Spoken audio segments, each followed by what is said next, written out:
So hello all, ఇవాళ మనకి match వచ్చేసి KKR versus Punjab Kings. So ఈ మ్యాచ్ చూసుకుంటే on paper, on form definitely Punjab Kings is way way way head than KKR. KKR back to failures, చాలా worst గా ఆడారు 2 matches. వాళ్ళ bowling is too bad, batting కూడా ఫిన్నెలన్ ఫైర్ అయితే తప్ప అంత కింద ఇంపాక్ట్ ఉంటుంది. మిడిల్ ఆర్డర్ కూడా అంతేం ఆడట్లేదు. And on other side Punjab Kings 2 మ్యాచ్లు ఫస్ట్ మ్యాచ్ కొంచెం తగ్గిన తర్వాత మళ్ళీ రైజ్ అయ్యి విన్ అయిపోయారు. So they are looking very strong.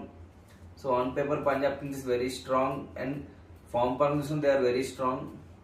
But KKR comeback ఇస్తే, అంటే కేకేఆర్ నుంచి కమ్బ్యాక్ అంటే ఇప్పుడు ఫిన్నెలన్ నుంచి మంచి పర్ఫార్మెన్స్ వస్తే, రఘువంశీ బాగా ఆడుతున్నాడు, వాళ్ళ ఫినిషర్స్ సక్సెస్ అయ్యి వాళ్ళ బౌలింగ్ స్పిన్నర్ సక్సెస్ అయితే దే మైట్ విన్. బట్ పరిస్థితులు చూసుకుంటే definitely Punjab Kings is going to sweep KKR అనిపిస్తుంది. సో మీకేమనిపిస్తుంది, మీకు ఎవరికి అనిపిస్తుందో కామెంట్లు చెప్పండి.